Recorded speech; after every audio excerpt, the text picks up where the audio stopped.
In races for state leadership, Governor Spencer Cox is headed to the general election looking for his second term. Lindsay Ertz joining us live right now from his victory party. Lindsay? Yes, good evening, you guys, here at the Cox headquarters. It was a celebratory night all night because, of course, with me now, Governor Cox, who just won the primary here for the GOP. You go on to face a Democrat in November, so not quite done yet. But what does this win mean to you tonight? Well, it's huge for us. It just validates everything that Lieutenant Governor Henderson and I have worked on over the past 4 years, and it shows who we are as Utahns. And I'm so grateful for the Republican voters of Utah who turned out en masse, who supported our vision, our positive vision for the state and our campaign, and we're now gearing up for November.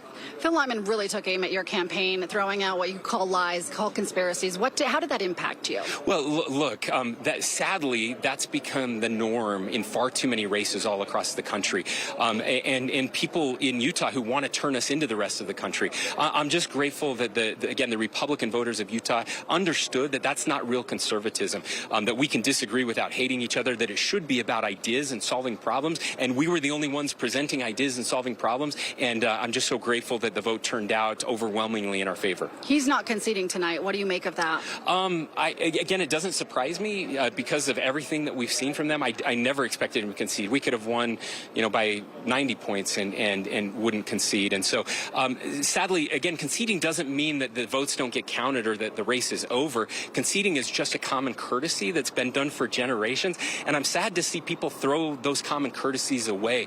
But again, that says more about him than us. We're just happy that the Republicans have spoken, the voters have spoken, and we get to move on to November. Governor, 10 seconds. What does the next 4 years look like for Utah? The next 4 years are going to be incredible for Utah. We start preparing for the Olympics. We're going to hold social media companies accountable, and we will continue to work to bring down the price of housing so that our kids and grandkids can live here.